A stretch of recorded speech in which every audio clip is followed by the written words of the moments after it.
Welcome to this channel.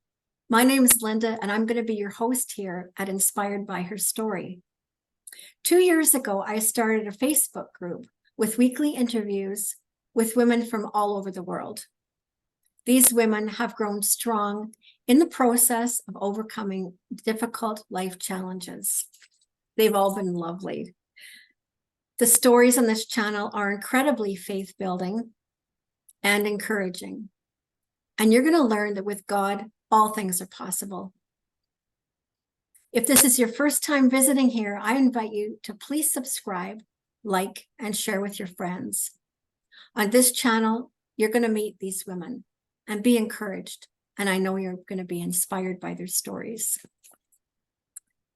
Today, I have with me Cheri Elliott. And welcome, Cheri. Thank you. Thanks for being with us today. Now, in this 2 years of Facebook group, you've been a member since from the beginning, really, haven't you? I have the privilege of being a member from the beginning, yes. That's good. So all these interviews that you've heard, how has it impacted you? I think the one thing I've taken away from all your interviews, and they've all been great, is that, just because we belong to the family of God doesn't make us immune from the trials of life. And, the kingdom of God, the family of God on earth has really suffered a lot.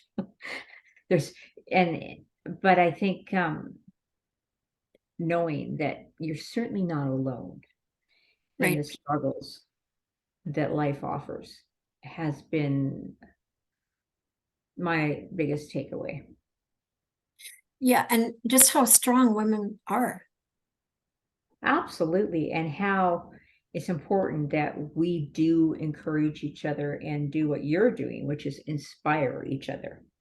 And that's what these stories do. That's what they've served to do and will continue to do. And that's what we're supposed to do. So I think you're being obedient in that. Well, years ago, the women would go to the well and visit with each other and encourage each other with whatever's happening. And then it would be, meeting at the community center to make a quilt, or, play groups with the kids, and we'd meet each other there. But things changed. Things have really changed the last few years, more virtual for sure, but families have moved away and we need each other. What really has spoken strongly to me is that we're created for community, and we need each other, especially women. We need each other. True. And your interviews have served that purpose and instilled in us that we do need to be there for each other, certainly as women, and they are incredibly inspiring. These stories. And I know that your viewers will be blessed by that. No doubt. I'm excited to share these, because they are from all over the world, and that's I think brought us together too, because there's stories from all over the world, but we can relate. We can absolutely. And I look forward to seeing the launch of this YouTube channel. Yeah, I'm excited too, just to be able to share and encourage. Exactly. So Cheri, tell us a little bit about your story, because you've been through a lot. This is another case of like how resilient and strong you are. Well, I think it's a case of how resilient and strong that God has made me. Without him, I'm definitely not resilient, nor am I strong. It's a matter of recognizing that. And as we've discussed, deciding with his help if you're going to be bitter, as Joyce Meyer says, or are you going to be better, and choosing to be better. I have faced many. It does seem absurd to me how many death experiences I've faced, and God has brought me through, and how many trials in my life. over and over and over again. I've had a challenging adult life, most definitely. When But you just said death. So how, like, do you mean you died or you almost died, or can you almost died. So elaborate in that? near death experiences, I believe is what I said. So near death experiences. So I've been on the brink many times, and it's not been easy, but God must have a plan for my life, because here I still am after many, Sure. many, many occurrences. Remember, a month after I was married, we were in a very, very severe car accident. I had a lot of back, neck pain, and that sort of thing. And I was on Voltaren, which was an anti-inflammatory at the time, but and years later ended up perforating my stomach. And so here I am, being rushed to the hospital, and my body was actually shutting down. I'm not subsequently really afraid of dying, because it your mind's cognizant, but your body is shutting off. It's like it's on a huge electrical grid. And by the time I got to the hospital, I couldn't lift my arm off the gurney. So woke up with they did surgery, woke up with tubes and coming out of my nose and my stomach, etc. And that was just one thing, and it started initiated years earlier with this car accident. I had a number of kidney infections. I have pyelonephritis. I believe I've been healed of that now, but for years I had it. So undiagnosed kidney infection. I was in and out of the hospital many, many times. IV all the time. Ended up being administered at my home. My 6-year-old daughter would aspirate my line and set me up with IV. I managed to maintain my family and still work. I was teaching at the time. But my children, it really affected them. I remember my daughter saying to my mom, Grandma, will you look after us when Mommy died? Because in her mind, it was a given that I was going to die. Numerous occurrences. I had to end up having a PICC line put in because my veins couldn't take the IV anymore. And I would be on it probably 3 times a year for about a month or 6 weeks at a shot annually. So that was quite extraordinary in that regard. I can't to this day watch I Almost Lost My Mummy movie without just absolutely losing it, crying. It just hits way, way too close to home. I remember my son saying to me, I think it was after I had my duodenum burst with this Voltaren that I had been on, saying, Mommy, it would be wrong to leave a baby without a mother, because I just had a child, a little sister. And I remember looking at him saying, yes, and it would be wrong to leave you and your sister without a mommy as well. Yeah, so it was quite extraordinary. After I had my last baby, my uterus, they left my placenta in me. My uterus, so I went in for DNC, and in the course of that, they perforated my uterus. So again, I almost died. And emergency surgery. And I remember at the time, God gave me the grace to handle all of that. The hospital staff were concerned I was going to sue, but I didn't even think of that. I was just grateful to be alive. And I remember calling all my family in and telling them, and friends, that how I felt about them, and having that opportunity to say the things sometimes we don't get to say. Wow. So did you think you were going to die at that point? That you would call in everybody?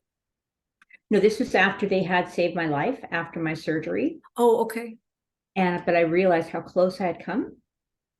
Okay. And once again, this is several near-death experiences in. So I wanted to call them, and so they all came in one by one by one, and it was a really profound time. I remember 7 months later is when from these anti-inflammatories I was on, when my duodenum, my stomach burst. And that was extraordinary. That is really when I was probably nearest to death, and when my body was shutting down. And but I was totally cognizant. My mind was perfectly functional, but I couldn't even hardly lift a finger up. Wow. Wow. It was it was insane, really. Um, I remember one time during one of the kidney infections, um, I had a superbug, which of course, if you're always on antibiotics, that is the fear, right? I remember my doctor looking at me and saying, "Well, I have nothing for you. You're going to die." I said, no, hold on. I've got 3 kids. I can't die. No. And he said, well, you are. There's nothing that you can take. I don't have anything. I said, hold on. Give me Cipro. And he said, well, it's not going to work. And I was so exasperated with him. I said, give me Cipro. Just about strangled the poor man. And he said, okay, I'll give you Cipro. Just to appease me. And well, Cipro and God worked. Here I still am. Nothing was supposed to be able to help me at that point. So yeah, I mean, and then many other experiences after that, trials and tribulations, to say the least. Yeah. But then God was always there, and God kept me on the right track. And even if it's at the 7th hour, I can assure you he will come in if you believe in him, and he will save you physically and emotionally and spiritually.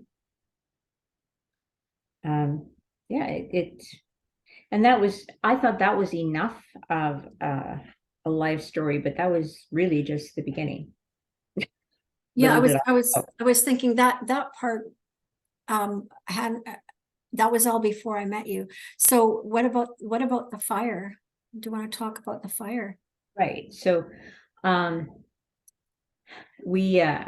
was involved in making sure that the law in Canada, and in 2000 it was changed, where children were not fully protected under it, whereas they made a BC Supreme Court made the possession of child pornography legal. So the next week, children were being violated at double the rate. The RCMP told me this. It makes sense. And I was an early childhood educator at the time. And I spent a good deal of time, praying about it and figuring out what I was going to do, little old me. And at this time, I lived in northern BC. So I decided I would do a petition campaign, and I would, in those days, fax. So Prime Minister knew who I was, didn't like me very much, but knew who I was and his poor staff. And just encourage everybody in my little town, Mackenzie, BC, where I used to live, to contact the government, federal government. I raised $22,000 of ads on CKNW radio in Vancouver, and encouraged the folks to do the same. And so that was a big campaign. So I had my mind on all of this one day, left the house, left a pot of hamburger boiling on a gas stove for over 2 hours. Came home, the house was engulfed in this dark, eerie looking smoke. And I walked in, and I remember the words I said on what on earth when I walked downstairs and I could see the smoke. And I realized what I had done. Oh no. And I remember calling my husband at the time. He said, well, go in the kitchen, turn off the stove. He wasn't thinking of smoke inhalation. Well, I got smoke inhalation. I could barely, I remember covering my face and running upstairs. It was quite a distance from where I was, and trying to turn off the stove, and I couldn't, because I was just choking on the smoke. So I had to keep running out, ran out to the sun deck, and I would get some fresh air, and then I would attempt it again. And it took me about 4 tries. Finally, I got the stove turned off. Wow. But now the house is just coated with this grease and this smoke everywhere. It's just like awful. yellow grease coated on everything from furniture to walls to clothing, you name it. It's there in your Wow. furnace steps. So in the course of the cleanup on that mess, the house was poisoned by inexperienced insurance adjuster and an unscrupulous cleaner. They put something, a carbon tetrachloride like substance in our home. It wasn't that, because they had banned carbon tetrachloride by that time, but it was very much a chlorine based substance similar to that in the house, and they poisoned it. They didn't probably mean to poison it, but out of ignorance did. So when you say poison the house, can you elaborate what that means? We could never live in it again. Okay. We lost everything we owned. Can you imagine looking at your children and saying, I'm sorry, you can't go in the house to get your Arthur bear because it's poison. You can't get any of your toys, your books, anything that's special to you, any of your pictures, nothing. And insurance company hung us out to dry because they want to clean everything threadbare, and they don't want to, well, this particular insurer, which I shall not name, I've signed a non-disclosure agreement, so I cannot do that. But this particular insurer just, hung us out to dry. They provided a hotel for us for maybe up to 2 months or so, something like that. And then we were on our own, and we had nothing. We had no dishes. We had no towels. We had no furniture. We had nothing. We had very little clothing, and like that was it. So your insurance hadn't kicked in yet. No, the insurance refused to pay us because what they want to do, apparently, as we've learned going through this experience, they want you to just say, okay, I'll settle for whatever and just get it over with. But we wanted to know what the house was poisoned with, and there was the hang up. They wouldn't fix the house, and we wanted to know, well, what are you fixing? And they wouldn't tell us. And so that was the issue. And so they let us hung us out to dry for a couple of years. We went from this beautiful home with my ex-husband worked in the gas industry, so we had these 4 beautiful gas fireplaces. One was 24 karat gold. It was a lovely place, to living in squalor. And my kids were mercilessly teased. It was horrible. It was, they went through all the deep, dark things that you could possibly imagine adolescents might go through. And they were teased, like, what's wrong with your parents? Do they pay their bills? Why are you living like this? It's awful. And we really, I remember my brother came to visit me once, and the largest towel I had in the house was a hand towel. And he said to me, Cheri, are you always going to live this way? And I said, well, I hope not. And he said, well, can I have a larger towel? And I said, I'm sorry, that's all I have. I'm giving you the best I have. I'm giving you what I have. And he was, wow. He was shocked. He had no idea, really. I know he loved me, but he really had no idea what we had been through, and it was horrific, honestly. So were you living in an apartment at that point? We're living in this horrible little townhouse that was awful, really. Anyway, so that went on for years. My husband became an alcoholic, so then you add that dynamic to the family, and we have yelling and screaming every day, and all of that sort of abusive behavior that comes with alcoholism. So that's how he coped. That's how he coped, because he didn't have faith. Right. And had I not had my faith, I probably would have joined him. Not judging him. But it was awful. So, at the end of 10 years of that, the marriage had disintegrated to the point where the kids and I had to have an intervention and say, look, stop drinking or leave. And he chose the latter. And yeah, so that was that. But it was God who sustained you in all of that. Oh, absolutely. He did. and good has come out of it in the way that I feel very strong. And I like who I am as a person. I think I was always probably a nice person, but I was very spoiled. I thought, oh, of course I should all live in a fairly nice home because it's me after all.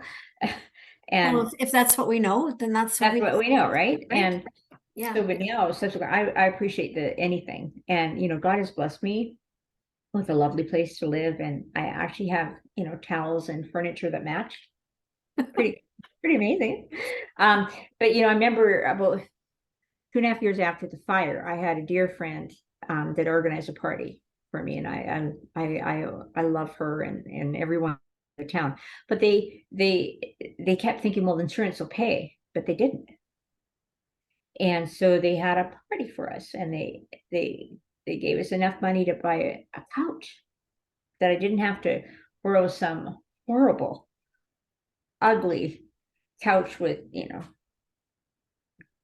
gaudy That isn't your motif style. on it. Yes. Yeah. And dishes and towels and all these things. It was such a blessing. It was the people of God who did that. But it was like 2.5 years of hell, honestly. And this is in the middle of my ex-husband being this raging alcoholic. We ended up at the end of the day getting quite a nice place that were renting. And that was a lot of restoration. I describe my life as my adult life as a series of challenges with smatterings of blessing in between. So, that was that. But unfortunately, my ex had become this very violent, verbally abusive, explosive with respect to his temper individual because of the addiction issues. And so our marriage split, more trauma for the family. So that was really difficult for all of them to go through. And yeah, so that was that. So, Cheri, you said you had all these challenges throughout your adult life and bits of blessings in between. So, do you feel like those challenges that were in between the blessings were like lessons that God was teaching you something? Or do you feel like there was, That was a question I asked myself a lot.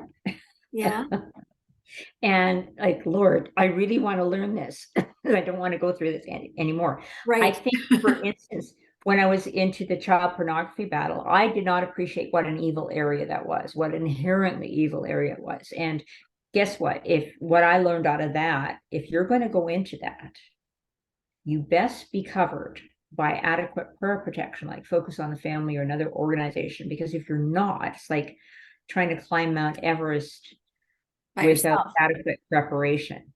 right? And so I got slammed and hit hard by the enemy, and it disintegrated my family. And as a matter of fact, I refused to do any sort of outreach or for about 10 years because I was afraid.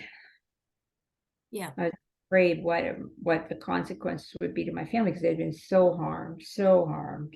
It was horrible what they had gone through in the course of all of this. And once in a while you have people that say, well, sister, you must be walking in sin.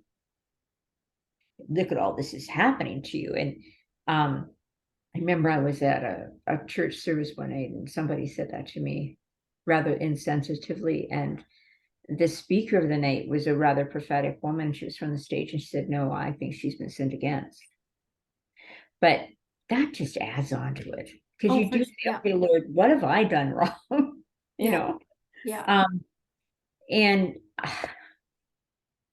yeah, I think, but again, he uses these difficult things we go through, and as far as I know, I was walking in righteousness. I wasn't doing anything wrong, but to sin against God. But he did save me. He spared me. He made himself, Hair on my head was harm. and he made himself known to you. My relationship with him, he was my best friend. Mhm. So he could show himself.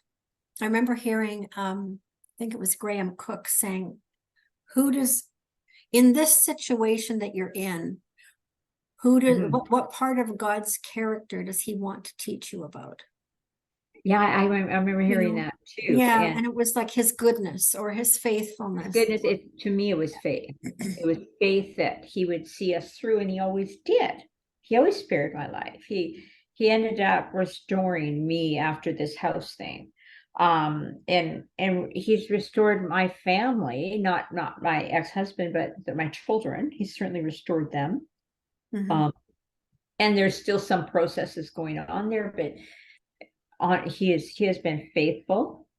And for me, I need to be faithful to pray each day, and I watch him do my battles.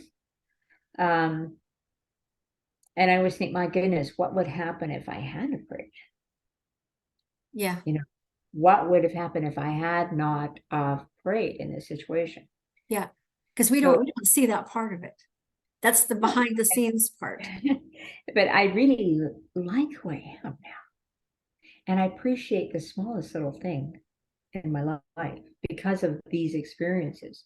I'm very strong, and Yeah. you do minister to people. That's why we tell our story and our testimony, because we minister to people. Well, Um, and I do believe too, there's the Old Testament, there's the New Testament, and we're carrying the Living Testament. exactly, exactly. And Um, those stories need to be told. they do, and we need to encourage others. Yes. And the story wasn't done yet, so more to come. I ended up moving to Ottawa. My marriage fell apart. I ended up moving to Ottawa, and I didn't have a job, so it was on faith that I came. I had lots of words and dreams and visions that I was to come here. And I lost my dad, lost my husband. Um, I was without a job all in 1 year, and I came to Ottawa without a job. And God was good; He provided a job.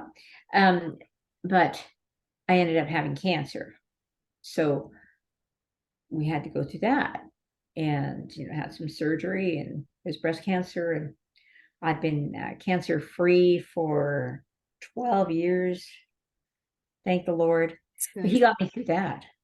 And I remember the tumor was such a size that I was going to have intravenous chemo, which is really difficult on the body. I've watched my mama suffer that, and I didn't want that. And for some reason, I prayed that the tumor would shrink and not disappear. I don't know why I did that. Like, Well, it can shrink to the point of being gone. yeah, right. But I prayed it would shrink, and it did. And it shrank to, and this is all on MRI, etc. That I had to, after the surgery and the radiation, I just had to have oral chemo. So God is good. Like, and here I am, a living testament to that. Um, and yeah, and then the last, challenge to mention briefly is I have a charity that's dedicated to our soldiers and Mhm. PTSD wellness and our frontline responders. And I'd given a certain tax um, business organization my taxes to do, and they did them in error for a number of years. So all of a sudden, I got audited, and I had a bill for like $30,000. I didn't have the money to pay it, and I had by this time purchased a house by the grace of God, a little condo. I had to sell it, and here I am losing my house again. I just about killed me, and I cried for like almost 2 days. And even though I was paying them, they were very adamant that they were going to collect. In the province I live in, they're quite ruthless, and it took me 3 or 4 years to sell my house. And finally, I paid them off. But again, here I lost everything one more time. And it was just like being stabbed in the heart. And yeah, you do ask yourself, Lord, why? Mhm. Why? But you hope that God can use your story to help others and inspire others, just as you do with your show and with this YouTube channel. That's the hope and the desire, that you'll inspire others and you give them hope. Hope is the confident assurance of things you haven't seen. And that's what Hebrews 11:1 says, and it is. It's the hope, the Yeah. confident assurance of Yeah. things you haven't.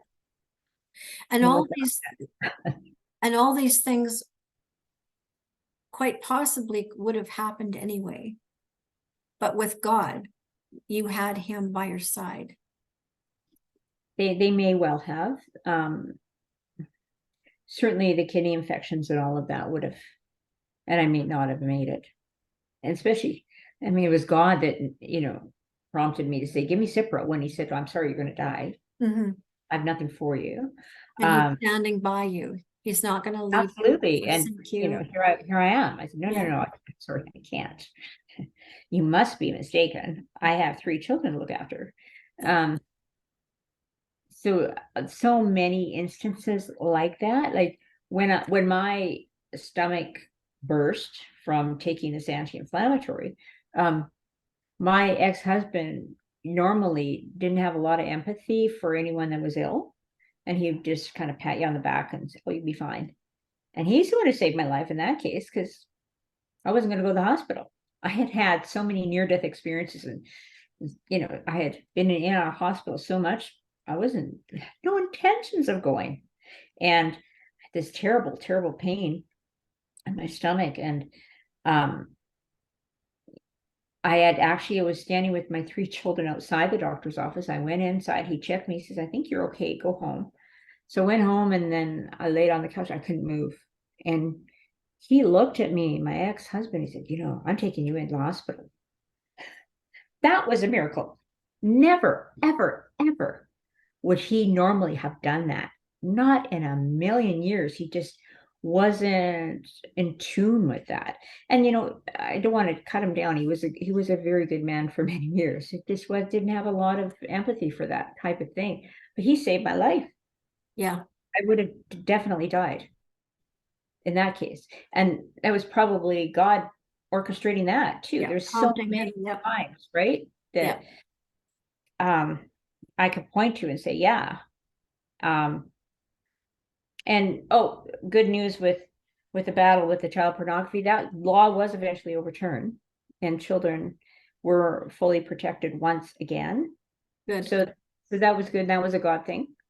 And then years later, I worked for a gentleman who was a member of parliament, and he had been very involved in that in 1993, 7 years prior to 2000, because again, there was a push to make the possession of it legal, and he fought against that. And that was the last bill that was passed in the Canadian government when Prime Minister Mulroney was serving. And he said, at the end of his day, he was a minister of defense and foreign affairs and all these wonderful things and justice. And he said that was probably the most important thing he's ever done in his life.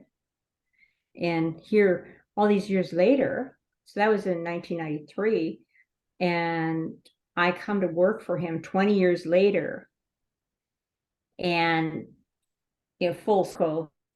Full circle. Yeah. And finally, one day I was able to say to him, you don't understand how involved I was with this. And he said, okay, well, tell me. And I did. And he was like, oh, why? He was just so taken aback, because although he is revered around the world for the things he did do, like defending Ukraine and Crimea when Crimea was annexed by Russia, big things. He said that was the most important thing he felt he ever did in his life. Yeah. Wow. And you were part of it. Well, yeah, I came in on the back end of it. Yeah. But So, right? so what would be what kind of a message would you like to leave for people? that are listening? with respect to Inspired by Her Story? Just I with your own story, with your own story.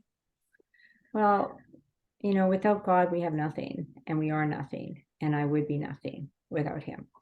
And he, even though it's not been easy, he has enabled me to survive and be at peace and joy in my life, because I am at peace. I am full of joy and hope, and it's only because of him.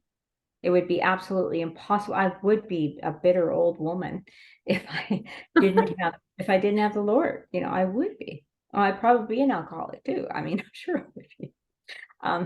So he's everything. And yes, we will go, the fall of Adam and Eve guaranteed that we would go through difficult times. That was in stone, and that's why he died for us, so that we could be reconciled to him. And he can act on our behalf, and he does. And I've watched him in my professional life do battle for me. But it's up to me to pray that no weapons formed against me shall prosper, etc. That's right. Right? And he does. If you are faithful to do that, he will, and he will get you through. And sometimes the desert seasons are longer than you would prefer them to be, but a lot of beauty does come out of the ashes, and it's because of him. Yeah, that's good. Thank you so much for your time here tonight. Really appreciate you sharing all these stories, Cheri, and I know that a lot of people will be inspired by your story, just that you have been able to offer hope that life isn't easy, but we do have someone who walks with us, and we're not alone. That's the key, and it is choosing again to be better rather than bitter, to be stronger rather than weaker, and to do good, and to pass it forward, to pay it forward, folks. Yeah. Thanks again. And like I said earlier, if this is your first time here to visit, I do invite you to please subscribe to this channel, like and share it with your friends. Let's encourage each other. And I encourage you to do that as well. It has been very encouraging to me, especially to see, in my story is just one of many, and it's not extraordinary when you listen to the other stories. Everyone struggles, some to more of a degree than others, but everyone does. And it is how you choose to handle it. And it is so comforting to know that you are not alone. And this broadcast, Inspired by Her Story, has shown me over and over and over again, wow, a lot of people and a lot of women in the family of God have gone through some really tough struggles, but because of him, they've come out of it better off and stronger and resilient and still full of hope and able to have joy. And that is a miracle in itself. I think a lot of us are just walking miracles, honestly. Absolutely. Right? Absolutely. Some of the stories I've heard, are just incredible. Yeah. And just by the grace of God walketh I. I mean, that hits home over and over and over again. Yes. Thanks so much, Cheri. And we'll talk again soon. Thank you very much. Thanks, Linda. Thanks for what you do. Keep it up. You're doing a great job. Okay. And again, subscribe, like, and share. We'll see you soon. Bye-bye for now.